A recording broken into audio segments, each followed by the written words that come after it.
દિવાળીની લાંબી રજાઓ બાદ આજથી સૌરાષ્ટ્રના માર્કેટિંગ યાર્ડ ફરી શરૂ થવાના હતા, પરંતુ કમોસમી વરસાદની સ્થિતિને કારણે સૌરાષ્ટ્રના મોટાભાગના માર્કેટિંગ યાર્ડ આજે બંધ રહ્યા હતા.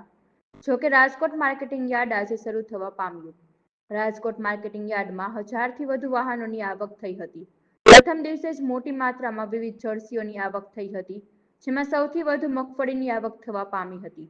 યાર્ડના ચેરમેન દ્વારા શ્રીફળ વધેરીને અને વેપારીઓ તથા દલાલોના મોં મીઠા કરાવીને મગફળીની હરાજીની શરૂઆત કરવામાં આવી. મોટી માત્રામાં મગફળીની આવક છતાં ખેડૂતોમાં નિરાશા અને રોષ જોવા મળ્યો. તેનું મુખ્ય કારણ છે કે ગત વર્ષની સરખામણીએ આ વર્ષે ખેડૂતોને મગફળીના ભાવ ઓછા મળી રહ્યા છે. ખેડૂતોનું કહેવું છે કે એક તરફ દવા, ખાતર અને બિયારણના ભાવમાં ઘણો વધારો થયો છે, જ્યારે બીજી તરફ ગયા વર્ષની સરખામણીએ આ વખતે મગફળીના ભાવમાં નોંધપાત્ર ઘટાડો જોવા મળ્યો. વધતા ખર્ચ અને ઘટતા ભાવના કારણે ખેડૂતો પોતાના પાક પોષણક્ષમ ભાવે વેચવો મુશ્કેલ બની રહ્યો છે, જેના પગલે ખેડૂતોમાં નારાજગી જોવા મળી. સૌપ્રથમ નવા વર્ષના બધાને નૂતન વર્ષાભિનંદન. આજે રાજકોટ યાર્ડ દ્વારા ટોકન સિસ્ટમ ચાલુ કરી અને આવા વરસાદમાં પણ સોયાબીન અને મગફળીના વાહન ખેડૂતો પાસે માલ મંગાવી અને હરાજી ચાલુ કરવામાં આવી છે.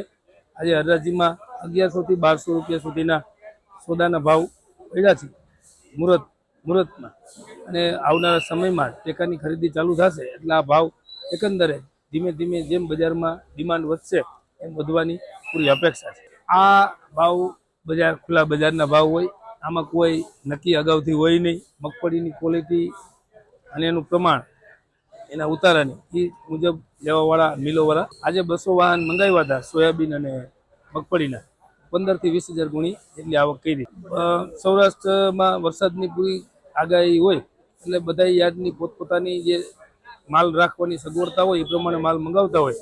આપણી પાસે મોટો 15 વીઘાનો શેડ હોય અને 20થી 30-40,000 ગુણી હમાઈ ગઈ એમ હોય, એટલા માટે આપણે ટોકન સિસ્ટમ કરી અને વધુ માલ ન આવે, ખુલ્લામાં ન ઉતારવો પડે એ ખાસ તકેદારી રાખી અને માલ મંગાવ્યો છે.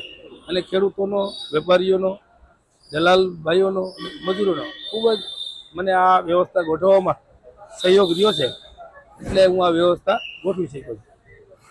વિનોદભાઈ ખજૂરીથી ભરીને આવ્યા છે. શરૂઆતમાં 1151.